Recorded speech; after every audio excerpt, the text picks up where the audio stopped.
ஆன்மீக நண்பர்கள் அனைவருக்கும் என்னுடைய அன்பான வணக்கம். புத்தாண்டு ராசி பலன் 2025. 2025ஆம் ஆண்டு விரைவில் தொடங்கவுள்ள நிலையில் இந்த புத்தாண்டில் ஒவ்வொரு ராசியை சேர்ந்தவர்களும் எந்த விஷயத்தில் கவனமாக இருக்க வேண்டும், யாருக்கெல்லாம் அனுகூலமும் நன்மைகளும் அதிகரிக்கும் என்பதை தெரிந்து கொள்வதோடு பிரச்சனைகளை நுண்ணறிவுடன் சரியான பரிகார வழிகாட்டுதல்களுடன் கடப்பது என்பதை தெரிந்து கொள்வோம். 2025 புத்தாண்டில் ஒவ்வொரு ராசி சேர்ந்தவர்களும் எந்தெந்த விஷயங்களில் எப்படி இருக்க வேண்டும், அதனை எப்படி கையாள வேண்டும் என பல்வேறு விதமான பலன்கள் குறித்து 12 ராசிகளுக்கும் இங்கு கொடுக்கப்பட்டுள்ளது. அது குறித்து இங்கு காண்போம். புத்தாண்டு என்றாலே சிறப்புதான். தற்போது 2025ஆம் ஆண்டு இனிதே தொடங்குகிறது. ஒவ்வொரு புத்தாண்டும் நல்ல முறையில் இருக்க வேண்டும் என அனைவரும் சிந்திப்பது சகஜம்தான். ஆனால் கிரகங்களின் மாற்றங்களை பொறுத்து அளவில் பல்வேறு விதமான சுப மற்றும் அசுப பலன்கள் அனைவருக்கும் உண்டாகும். 2025ஆம் ஆண்டில் ஜனவரி 4ஆம் தேதி புதன் பகவான் தனுசு ராசிக்கு பெயர்ச்சி. அதன் மூலம் தொடங்கி டிசம்பர் 29இல் மீண்டும் தனுசுவில் புதன் நுழைவதோடு முடிவடைகிறது. இந்த ஆண்டில் முக்கிய கிரகங்களான குரு பெயர்ச்சி, சனி பெயர்ச்சி, ராகு கேது பெயர்ச்சிகள் அடுத்தடுத்து நடக்க உள்ளன. கிரகங்களின் இந்த மாற்றத்தால் 12 ராசிகளுக்கு தனிப்பட்ட குடும்ப வாழ்க்கை மற்றும் தொழில், வேலை தொடர்பான விஷயங்களில் முன்னேற்றமும் பாதிப்பும் கலந்தே இருக்கும். அதிலும் குறிப்பாக சனி ராகுவின் இணைவு 50 நாட்கள் வரை நீடிக்க உள்ளதால் உடல்நல பிரச்சனை, புதிய நோய் தொற்று, வேலை தொடர்பான சிக்கல்கள் என வாழ்க்கையில் பல அம்சங்களை பாதிக்கக்கூடியதாக இருக்கும். 2025இல் நடக்கும் முக்கிய கிரக பயிற்சிகள். சனி பயிற்சி மார்ச் 29ஆம் தேதி சனி பகவான் கும்பராசியிலிருந்து பயிற்சியாகி மீனராசிக்கு பயிற்சியாகிறார். குரு பயிற்சி மே 14ஆம் தேதி புதன்கிழமை குரு பகவான் ரிஷபராசியிலிருந்து மிதுன ராசிக்கு மாற உள்ளார். ராகு கேது பயிற்சி மே 18ஆம் தேதி ராகு கும்பராசிக்கும் கேது சிம்மராசிக்கும் பயிற்சியாக உள்ளார். அது மட்டுமல்லாமல் மார்ச் 29ஆம் தேதி முதல் மே 18ஆம் தேதி வரை 50 நாட்கள் சனி மற்றும் ராகு இணைந்து மீனராசியில் சஞ்சாரம் செய்ய உள்ளார். இப்படி நவ கிரகங்களின் பயிற்சி உள்ளிட்ட காரணங்களால் 12 ராசிகளுக்கு கிடைக்கக்கூடிய பலன்கள் இந்த புத்தாண்டில் பல பெரிய கிரகங்கள் தங்களது இடத்தை மாற்றுகின்ற காரணத்தினால் அனைத்து ராசிகளும் சிறப்பான சூழ்நிலைகளை பெறப்போகின்றனர். அவ்வப்போது பல்வேறு விதமான சிக்கல்கள் ஏற்பட்டாலும் யோகங்கள் கிடைக்கக்கூடும். ஒரு சில ராசிகளுக்கு மோசமான சூழ்நிலை இருந்தாலும் அதன் நிலை மாறுபடுகின்ற காரணத்தினால் பலன்கள் சிறப்பாக இருக்கும். அந்த வகையில் இந்த 2025 புத்தாண்டில் ஒவ்வொரு ராசியை சேர்ந்தவர்களும் எந்த விஷயங்களில் எப்படி இருக்க வேண்டும், அதனை எப்படி கையாள வேண்டும் என பல்வேறு விதமான பலன்கள் குறித்து 12 ராசிகளுக்கும் இங்கு கொடுக்கப்பட்டுள்ளன. அது குறித்து இங்கு காண்போம். மீனம் ராசி. இவர்கள் கண்ணியமானவர்கள், பணிவானவர்கள், தத்துவவாதிகள், மதம், சம்பிரதாயம் மற்றும் இறைப்பயம் மிக்கவர்கள். இவர்கள் அமைதியின்றி இருப்பார்கள். எப்பொழுதும் கனவுலகில் இருப்பார்கள். வாழ்க்கையை பற்றி கனவு காண்பார்கள். இவர்கள் இயல்பிலேயே அன்பு, இரக்கம் மற்றும் விசுவாசம் மிக்கவர்கள். இவர்கள் மேலாண்மை, நிதி, பொருளாதாரம், சட்டம், தத்துவம் மற்றும் ஆன்மீகம் போன்ற பாடங்களில் நாட்டம் உடையவர்கள். மீனராசிக்காரர்களுக்கு 2025ஆம் ஆண்டு ஆரோக்கியம், கல்வி, தொழில், வேலை, பொருளாதாரம், காதல், திருமணம், வீடு, நிலம், கட்டிடங்கள், வாகனங்கள் போன்றவற்றிற்கு எப்படி இருக்கப் போகிறது என்பதை தெரிந்து கொள்வோம் வாருங்கள். இந்த ஆண்டின் கிரகப்பெயர்ச்சியின் அடிப்படையில் சில தீர்வுகளையும் நாங்கள் உங்களுக்கு சொல்கிறோம். அதை ஏற்றுக்கொள்வதன் மூலம் நீங்கள் சாத்தியமான பிரச்சனைகள் அல்லது தடுமாற்றத்திற்கு தீர்வு காண முடியும். எனவே மீனராசிக்காரர்களுக்கு 2025ஆம் ஆண்டு என்ன சொல்கிறது என்பதை தெரிந்து கொள்வோம் வாருங்கள். பொதுவான பலன்கள். இந்த வருடம் தன நிலையில் ஏற்றம் மிகுந்து காணப்படும். உங்கள் சமூக அந்தஸ்தும் உயரும். தங்க ஆபரணம் விற்பனை செய்யும் தொழில் செய்பவர்களுக்கு அதிக லாபத்தை ஏற்படுத்தி கொடுக்கும் வருடமாக இந்த வருடம் இருக்கப் போகிறது. கூட்டு தொழிலில் வெற்றியையும் நல்ல தன லாபத்தையும் ஏற்படுத்தி கொடுக்கும் உன்னத வருடமாக அமையப் போகிறது. தனியார் துறையில் வேலையில் இருப்பவர்கள் பணிகளை திட்டமிட்டு குறித்த காலத்திற்குள் செய்து முடிப்பார்கள். குழந்தை பிறப்பில் தாமதத்தை அனுபவித்து கொண்டு இருப்பவர்களுக்கு புத்திர பாக்கியத்தை ஏற்படுத்தி கொடுக்கும் விதமாக இந்த வருடம் அமையப் போகிறது. திருமண வயதை கடந்தும் திருமணம் நடக்கும் வாய்ப்புகள் உள்ளது. பொதுவாக உங்கள் குடும்பத்தில் அமைதி நிலவும். உங்களுக்கு குழந்தைகளுடனான உறவு வலுப்படும். இந்த வருடம் ஆடம்பர பொருட்கள் வாங்குவதற்கு வீடு கட்டும் பணிக்காகவும் அதிக பணத்தை செலவுகள் செய்ய வேண்டி வரலாம். செலவுகளை குறைத்து நீண்டகால முடிவுகளில் தனத்தை முதலீடு செய்வது எதிர்காலத்தில் அதிக லாபத்தை கொடுக்கும்.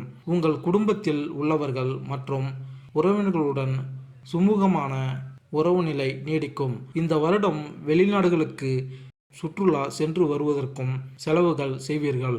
வெளிநாடுகளுக்கு சுற்றுலா சென்று வருவது மனதிற்கு உற்சாகத்தை தரும். காதல், திருமணம், குடும்பம் மற்றும் இல்லற வாழ்க்கை. காதல் உறவில் உள்ள இளம் காதலருக்கு இடையே அந்யோன்யம் அதிகரித்து காணப்படும்.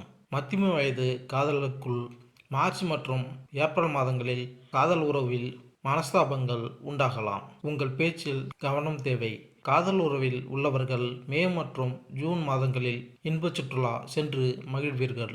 ஆகஸ்ட் மற்றும் செப்டம்பர் மாதங்கள் தங்கள் காதல் துணையின் மேல் பாசம் அதிகரித்து காணப்படும். புதிதாக தங்கள் காதலை தெரிவிக்க விரும்புபவர்கள் தங்கள் துணையை உணவு விடுதிகளுக்கு அழைத்து சென்று அவர்களை பற்றி அறிந்து கொள்ளவும் அவர்களின் விருப்பு வெறுப்புகளை பற்றி தெரிந்து கொள்வதற்கும் செப்டம்பர் மற்றும் நவம்பர் ஆகிய மாதங்கள் உகந்த மாதங்கள் ஆகும். ஜனவரி மற்றும் பிப்ரவரி ஆகிய மாதங்களில் உங்கள் வாழ்க்கை துணையுடன் பேசும்போது தாங்கள் உதிர்க்கும் வார்த்தைகளில் கவனம் தேவை. நீங்கள் யோசிக்காமல் பேசும் வார்த்தைகளை தவிர்ப்பதன் மூலம் தேவையில்லாத மனஸ்தாபத்தை தவிர்க்கலாம். நடுத்தர வயதில் உள்ள திருமண தம்பதிகள் அமைதியான வாழ்க்கைக்கு விட்டு கொடுத்து போகும் மனப்பான்மையை வளர்த்து கொள்வது நன்மை பயக்கும். மார்ச் மாதத்தில் இருந்து டிசம்பர் மாதம் வரை கணவன் மற்றும் மனைவிக்கிடையே கருத்து வேறுபாடுகள் நீங்கி ஒற்றுமை அதிகரித்து காணப்படும். இந்த ஆண்டு உங்கள் 5வது வீட்டில் எந்த எதிர்மறை கிரகத்தின் நீண்டகால தாக்கமில்லை. இந்த நேரத்தில் ராகுவின் செல்வாக்கு ஆண்டின் தொடக்கத்திலிருந்து மே மாதத்தின் நடுப்பகுதி வரை 5ஆம் வீட்டில் தங்கியிருப்பார். இதன் காரணமாக உங்கள் காதல் வாழ்க்கையில் பெரிய பிரச்சனைகள் எதுவும் ஏற்படாது. ஆனால் சிறிய தவறான புரிதல்கள் இங்கேயும் அங்கேயும் இருக்கலாம். அதை நீங்கள் புரிந்து கொள்வதன் மூலம் அகற்றி உங்கள் காதல் வாழ்க்கையை அனுபவிக்க முடியும். மே மாதத்திற்கு பிறகு 5ஆம் வீட்டிலிருந்து ராகுவின் தாக்கமும் விலகும். எனவே உங்கள் முயற்சிகள், உங்கள் செயல்கள் மற்றும் உங்கள் நடத்தைக்கு ஏற்ப உங்கள் காதல் வாழ்க்கையில் நீங்கள் தொடர்ந்து முடிவுகளை பெறுவீர்கள்.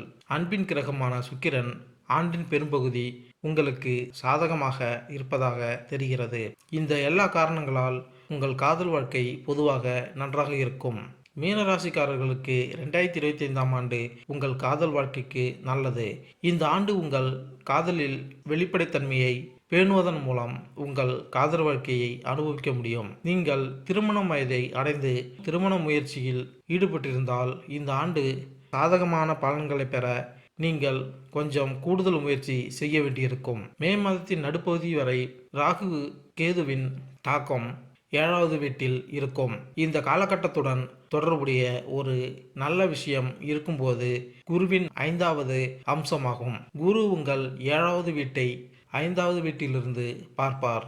இது திருமணத்திற்கு வாய்ப்பளிக்கும். அதாவது ஒருபுறம் திருமண வாய்ப்புகளை பலவீனப்படுத்த முயற்சிக்கிறார்.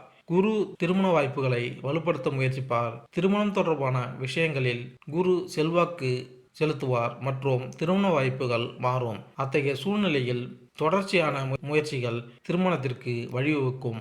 ஆண்டின் முதல் பகுதி திருமணம் தொடர்பான விஷயங்களுக்கு கடினமான ஆனால் சாதகமான முடிவுகளை தரும். திருமணம் தொடர்பான விஷயங்களில் பிற்காலம் மிகவும் ஆதரவாக இருக்காது. தாம்பத்திய வாழ்க்கையை பற்றி பேசினால் இந்த ஆண்டு இந்த விஷயத்தில் மிகவும் கவனமாக இருக்க வேண்டும். ஆண்டின் முதல் பகுதியில் ராகு கேதுவின் தாக்கம் 7வது வீட்டில் இருக்கும். மார்ச் மாதத்திற்கு பிறகு சனியின் தாக்கம் ஆண்டு முழுவதும் 7வது வீட்டில் இருக்கும். உங்கள் காதல் மனைவியின் உடல்நலம் அவ்வப்போது பிரச்சனைகளை ஏற்படுத்தலாம். அல்லது உங்கள் துணையுடன் ஒருங்கிணைப்பை பராமரிப்பதில் சில சிரமங்கள் இருக்கலாம். ஆண்டின் முதல் பகுதி, குறிப்பாக மே மாதத்தின் நடுப்பகுதி வரை குருவின் பார்வையால் பிரச்சனைகள் எழுந்தாலும் அவை குணமாகும். அதே சமயம் மே மாதத்தின் நடுப்பகுதிக்கு பிறகு பிரச்சனைகளை சமாளிக்க நிறைய முயற்சிகள் எடுக்க வேண்டியிருக்கும். அதே சமயம் திருமண வாழ்க்கை ஆண்டு முழுவதும் கவனமாகவும் புத்திசாலித்தனமாகவும் வாழ வேண்டும். 2025ஆம் ஆண்டு மீனராசிக்காரர்களின் குடும்பம் மற்றும் இல்லற வாழ்க்கை. மீனராசிக்காரர்களுக்கு ஆண்டின் தொடக்கத்தில் இருந்து மார்ச் மாதம் வரை சனியின் 3ஆம் வீட்டின் பார்வை உங்கள் 2வது வீட்டில் இருப்பதால் குடும்ப உறவுகளை பலவீனப்படுத்தலாம்.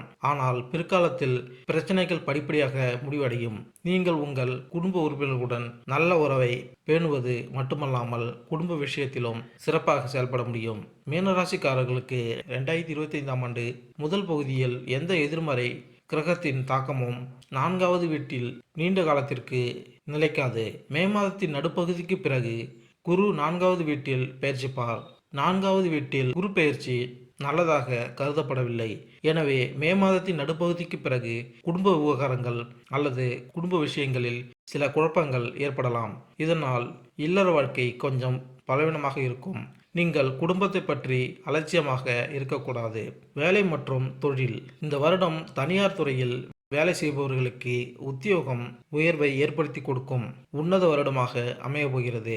பொதுவாக தொழில் செய்பவர்களுக்கு புதிய தொழில் வாய்ப்புகளை ஏற்படுத்தி கொடுக்கும் வருடமாக இந்த வருடம் நிகழப்போகிறது.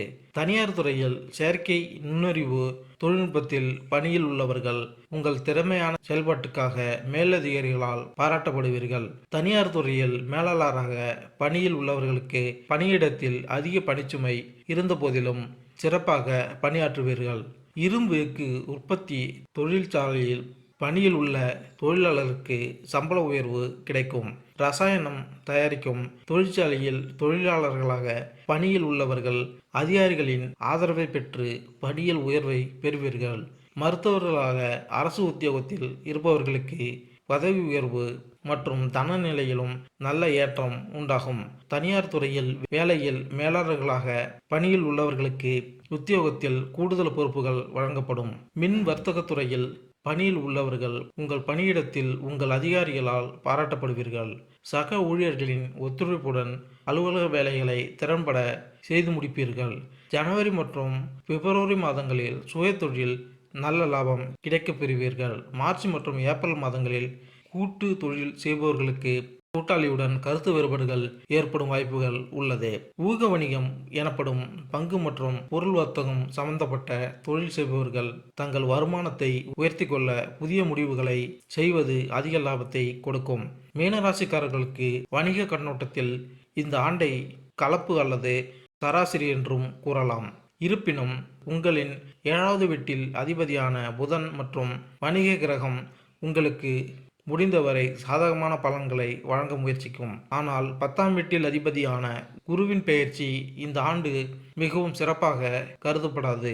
இந்த ஆண்டு வணிகத்திற்கு தேவைப்படும் விசுவாசம் அல்லது அர்ப்பணிப்பு ஒருவேளை உங்களால் அந்த அளவுக்கு முயற்சி செய்ய முடியாமல் போகலாம் அல்லது சில காரணங்களால் வெளிவரலாம். இதன் காரணமாக உங்கள் வியாபாரத்தில் முழு நேரத்தையும் செலவிட மற்றும் நீங்கள் விரும்பிய முடிவுகள் அடைய முடியாமல் போகலாம். அதாவது மீனராசிக்காரர்களுக்கு 2025ஆம் ஆண்டில் வணிகம் தொடர்பான விஷயங்களில் முடிவுகள் சற்று பலவீனமாக இருக்கலாம். இருப்பினும் மே மாதத்தின் நடுப்பகுதிக்கு பிறகு குரு 10ஆம் வீட்டை பார்ப்பார். உங்கள் கடின உழைப்புக்கு ஏற்ப உங்கள் வணிகத்தை முன்னேற்ற விரும்பும் மீனராசிக்காரர்களுக்கு இந்த ஆண்டு தொழிலின் பார்வையில் சராசரியை விட சிறந்த முடிவுகளை கொடுக்கலாம். உங்கள் 6வது வீட்டின் அதிபதியான சூரியன் வருடம் முழுவதும் 4 முதல் 5 மாதங்கள் மட்டுமே உங்களுக்கு சாதகமாக இருக்க விரும்புவார். அதே நேரத்தில் மே மாதத்திற்கு பிறகு 6ஆம் வீட்டில் கேதுவின் பெயர்ச்சி உங்கள் வேலையில் உங்களுக்கு ஆதரவாக இருக்கும். எனவே ஆண்டின் முற்பாதியில் வேலை சம்பந்தமாக சில அதிருப்திகள் இருக்கலாம். ஆனால் ஆண்டின் பிற்பகுதி வேலையின் பார்வையில் நன்றாக இருக்கும். அலுவலக சூழல் சற்று அலைச்சலாக இருந்தாலும் உள் அரசியல் உங்கள் மனதை அவ்வப்போது வருத்தப்படுத்தும். சில சக ஊழியர்களின் நடத்தை விசித்திரமாக இருக்கலாம். மே மாதம் முதல் நல்ல பலன்கள் கிடைக்க ஆரம்பிக்கும். ஆண்டின் தொடக்க பகுதி வேலையின் பார்வையில் சற்று பலவீனமாக இருக்கலாம். இந்த வழியில் நீங்கள் இந்த ஆண்டு வேலையில் அடிப்படை சராசரி முடிவுகளை பெற முடியும். நிதி நிலைமை: இந்த வருடம் பொதுவாக கூட்டுத் தொழில் செய்பவர்களின் பொருளாதார நிலை சிறப்பாக இருக்கும். ஜனவரி மாதம் சிறு முதலீட்டில் மளிகை வியாபாரம் செய்பவர்களுக்கு லாபம் அதிகரித்து காணப்படும். பிப்ரவரி மாதம் தனியார் துறையில் பணியில் உள்ளவர்களின் செலவுகள் அதிகரித்து காணப்படும். மார்ச் மாதம் அரசு துறையில் பணியில் உள்ளவர்களின் பொருளாதார நிலை சிறப்பாக இருக்கும். இந்த வருடம் ஏப்ரல் மற்றும் மே ஆகிய மாதங்களில் பங்குச்சந்தை மற்றும் பொருள் வர்த்தகத்தில் ஈடுபடுபவர்கள் அதிக லாபத்தை எதிர்பார்க்கலாம். ஜூன் மற்றும் ஜூலை மாதங்களில் பொருள் வர்த்தகத்தில் ஈடுபடுபவர்கள் சிறிது கவனமுடன் முதலீடுகளை மேற்கொள்ள வேண்டும். அந்நிய செலாவணி வர்த்தகத்தில் முதலீடு செய்து தொழில் செய்பவர்கள் ஆகஸ்ட் மாதத்தில் அதிக முதலீடுகளை மேற்கொள்ளாமல் இருப்பது நன்மை பயக்கும். செப்டம்பர் மாதத்தில் பங்கு வர்த்தக துறையில் செயல்படுபவர்கள் அதிக லாபத்தை எதிர்பார்க்க முடியாது. இந்த வருடம் அக்டோபர் மாதத்தில் தொழிலை விரிவுபடுத்த கடன் வாங்கும் சூழ்நிலை ஏற்படும். நவம்பர் மாதம் கடன் சுமை அதிகமாகும் என்பதால் கடன் வாங்காமல் இருப்பது நல்லது. டிசம்பர் மாதத்தில் வீடு மற்றும் நிலம் வாங்க வேண்டும் என்ற எண்ணத்தை உடையவர்கள் தங்கள் எண்ணம் போல் சொத்துக்களை வாங்கி தங்களின் ஆசைகளை நிறைவேற்றிக் கொள்ள உகந்த மாதமாகும். சுயமாக தொழில் செய்பவர்கள் நவம்பர் மற்றும் டிசம்பர் மாதங்களில் தொழில் நிமித்தமாக வெளிநாடுகளுக்கு சென்று வருவதற்காக செலவுகள் செய்வீர்கள். இந்த ஆண்டு நிதி விஷயங்களிலும் கலவையாக இருக்கலாம். பணவீட்டின் அதிபதியான செவ்வாய் ஆண்டின் சில மாதங்களில் மட்டுமே நிதி விஷயங்களில் உங்களை முழுமையாக அதிகரிக்க முடியும்.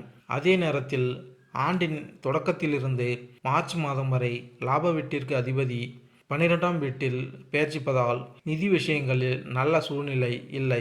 இருப்பினும் மார்ச் மாதம் முதல் லாப வீட்டிற்கு அதிபதி முதல் வீட்டிற்கு மாறுகிறார். லாப வீடான அதிபதி முதல் வீட்டிற்கு செல்வது சாதகமாகவும் உங்களுடன் நல்ல தொடர்பாகவும் கருதப்படும். நிதி விஷயங்களில் சனியின் பெயர்ச்சி முதல் வீட்டில் நல்லதாக கருதப்படவில்லை. இந்த நேரத்தில் நீங்கள் நல்ல முடிவுகளை பெறாமல் இருக்கலாம். இருப்பினும் இவை இன்னும் ஒப்பீட்டளவில் சிறப்பாக இருக்கலாம். செல்வத்தின் கிரகமான குரு ஆண்டின் தொடக்கத்திலிருந்து மே மாதத்தின் நடுப்பகுதி வரை 9ஆம் வீட்டில் இருந்து லாப வீட்டை பார்ப்பார். மகரத்துடன் குரு உறவு நன்றாக இல்லை என்றாலும் குருவின் பார்வை நிச்சயம் நல்ல பலன் கிடைக்கும். இதன் மூலம் வருமான பார்வையில் இந்த வருடம் உங்களுக்கு கலவையான பலன்களை தரும். உங்களின் உழைப்புக்கு ஏற்ப 100% இல்லாவிட்டாலும் 70 முதல் 80% லாபம் தொடர்ந்து கிடைக்கும். நிலம், கட்டிடம், வாகன சுகம்: மீனராசிக்காரர்களுக்கு நிலம் மற்றும் கட்டிடங்கள் தொடர்பான விஷயங்களில் ஆண்டின் முதல் பகுதி மிகவும் சிறப்பாக இருக்கும்.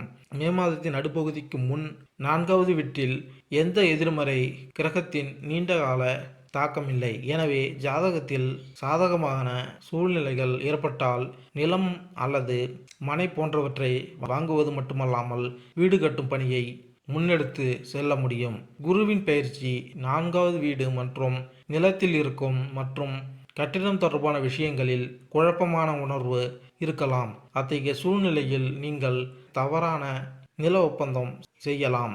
நீங்கள் ஏதேனும் நிலம் அல்லது சொத்து வாங்க விரும்பினால் அதை மே மாதத்தின் நடுப்பகுதிக்குள் வாங்க முயற்சிக்கவும். வீடு கட்டுவதாக இருந்தாலும் இந்த காலக்கெடுக்குள் கட்டுமான பணிகளை முடித்து விடுவது நல்லது. ஆண்டின் முதல் பகுதி நிலம் மற்றும் கட்டிடங்கள் தொடர்பான விஷயங்களில் ஒப்பீட்டளவில் சிறப்பாக இருக்கும். வாகனங்கள் தொடர்பான விஷயங்களுக்கும் ஆண்டின் முதல் பகுதி சிறப்பாக கருதப்படும். பிற்காலத்தில் வாகனங்கள் தொடர்பான முடிவுகள் பலவீனமாகவே இருக்கும். அதாவது உங்களுக்காக தவறான அல்லது பொருத்தமற்ற வாகனத்தை நீங்கள் தேர்வு செய்யலாம். எனவே ஆண்டின் தொடக்கத்திலிருந்து மே மாதத்தின் நடுப்பகுதி வரை வாகனங்கள் தொடர்பான முடிவுகளை எடுப்பது புத்திசாலித்தனமாக இருக்கும். மாணவர் மற்றும் கல்வி: இந்த வருடம் பொதுவாக நல்ல நிலையிலும் கல்வி கற்கும் மாணவர்கள் சிறந்து விளங்க இந்த வருடம் திகழ்கிறது. உயர்நிலை பள்ளியில் பொதுத் தேர்வு எழுத இருக்கும் மாணவர்கள் நன்றாக படிப்பதன் மூலம் அதிக மதிப்பெண் எடுத்து வெற்றி பெறுவார்கள். மேல்நிலை பள்ளியில் இறுதித் தேர்வு எழுத படிக்கும் மாணவர்கள் தங்கள் நினைத்த மதிப்பெண்ணை பெற முடியும். ஆரம்ப கல்வி படிக்கும் மாணவர்களுக்கு வீட்டில் விளையாட்டில் கவனம் சிதற வாய்ப்புகள் அதிகம். ஆனால் அவர்கள் அதிக கவனம் செலுத்தி படித்தால் நல்ல மதிப்பெண் பெற முடியும். அறிவியல் இளங்கலை பட்டப்படிப்பு படிக்கும் மாணவர்கள் அதிக கவனத்துடன் படித்து இறுதித் தேர்வுகளில் நல்ல மதிப்பெண் பெறுவார்கள். இந்த வருடம் கணித துறையில் முதுகலை படிப்பை படிக்கும் மாணவர்கள் சிறந்த முறையில் தேர்வுகளை எழுதி நல்ல மதிப்பெண்களை பெறுவார்கள். கணினி அறிவியல் உயர்கல்வி படிக்கும் மாணவர்கள் மார்ச் மாதத்தில் அதிக முயற்சிகள் போட்டு படிப்பதன் மூலம் படிப்பில் அதிக மதிப்பெண்களை பெற முடியும். தகவல் தொழில்நுட்பத் துறையில் பொறியியல் கல்வி படிக்கும் மாணவர்கள் கவனமுடன் படித்து கல்வியில் முதன்மையான மதிப்பெண்களை பெறுவார்கள். வெளிநாட்டில் தகவல் தொடர்பு துறையில் முதுகலை பட்டப்படிப்பு படிக்க ஆசைப்படும் மாணவர்களுக்கு ஏப்ரல் மாதத்திற்கு மேல் நல்ல வாய்ப்புகள் கிடைக்கும். மே மற்றும் ஜூன் மாதங்கள் அரசு சம்பந்தப்பட்ட தகுதி தேர்வுகளை எழுதி அரசு அலுவலகங்களில் வேலையில் சேர வாய்ப்புகள் கிடைக்கும். ஆசிரியர் பயிற்சி படிக்கும் மாணவர்கள் நல்ல மதிப்பெண்களுடன் தேர்ச்சி பெறுவதற்கு இந்த வருடம் சாதகமாக உள்ளது. இந்த வருடம் வெளிநாட்டில் ஆராய்ச்சி கல்வி படிக்கும் மாணவர்கள் தங்களது ஆராய்ச்சியில் வெற்றி பெறுவார்கள். 2025ஆம் ஆண்டு கல்வி கண்ணோட்டத்தில் கலவையான பலன்களை தரலாம். உயர்கல்விக்கு காரணமான உங்களின் லக்னம் அல்லது ராசி அதிபதி குரு ஆண்டின் தொடக்கத்திலிருந்து மே மாதத்தின் நடுப்பகுதி வரை நீங்கள் 3ஆம் வீட்டில் இருப்பார். சுற்றுலா மற்றும் பயணங்கள் தொடர்பான பாடங்களை படிக்கும் மாணவர்களுக்கு ஓரளவு நல்ல பலனை பெற்றுத்தரும். வீட்டை விட்டு வெளியே படிக்கும் மாணவர்களும் திருப்திகரமான முடிவுகளை பெறலாம். ஆனால் மற்ற மாணவர்கள் தங்கள் பாடங்களில் ஒப்பீட்டளவில் குறைவாக கவனம் செலுத்தலாம். புதனின் பெயர்ச்சி அவ்வப்போது உங்களுக்கு ஆதரவாக இருக்கும். மே மாதத்தின் நடுப்பகுதிக்கு பிறகு குரு 4வது வீட்டிற்கு செல்கிறார். அங்கிருந்து குரு 8வது 10ஆம் மற்றும் 12வது வீட்டை பாதிக்கும். அத்தகைய சூழ்நிலையில் குரு ஆராய்ச்சி மாணவர்களுக்கு நல்ல முடிவுகளை தர முடியும். தொழில் கல்வி படிக்கும் மாணவர்களும் நல்ல பலன்களை பெறுவார்கள். வெளியூர்களில் படிக்கும் மாணவர்களும் நல்ல பலன்களை பெறுவார்கள்.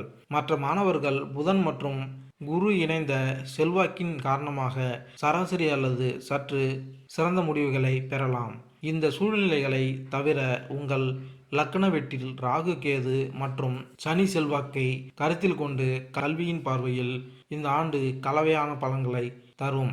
கடின உழைப்பு விஷயத்தில் முடிவுகளை சராசரியை விட ஓரளவிற்கு சிறப்பாக இருக்கும். அதே நேரத்தில் கவனக்குறைவு ஏற்பட்டால் முடிவுகள் பலவீனமாக இருக்கலாம். அத்தகைய சூழ்நிலையில் உங்கள் ஆரோக்கியத்தை கவனித்து கொள்ளும்போது உங்கள் விஷயத்தில் கவனம் செலுத்த முயற்சிக்கவும்.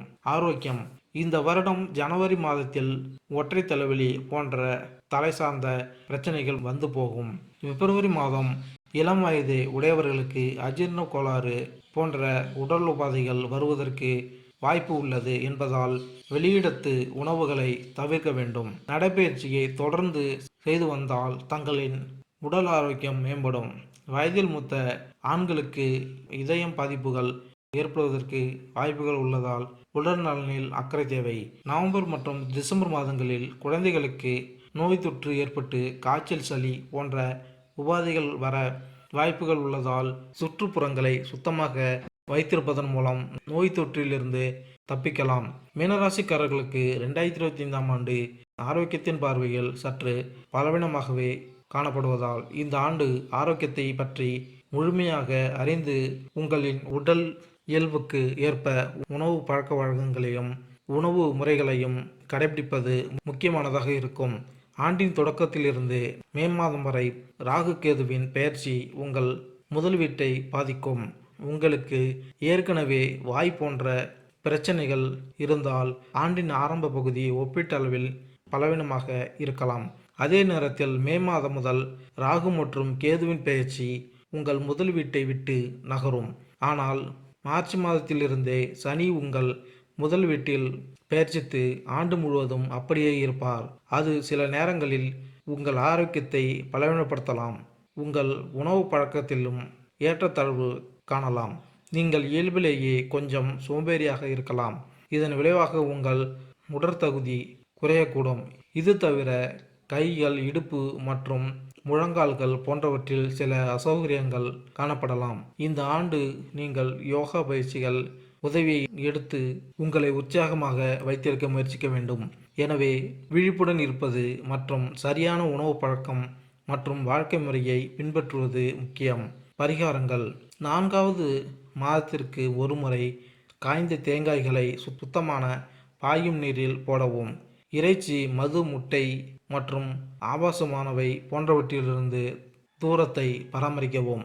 ஒவ்வொரு 3வது மாதமும் பெண் குழந்தைகளை வணங்கி அவர்களின் ஆசீர்வாதத்தை பெறுவதோடு துர்கா தேவியையும் வழிபடுங்கள். வியாழக்கிழமைகளில் தட்சிணாமூர்த்தி கோவிலுக்கு சென்று வழிபாடு செய்து வர மாணவர்கள் தேர்வுகளில் வெற்றி பெறுவார்கள்.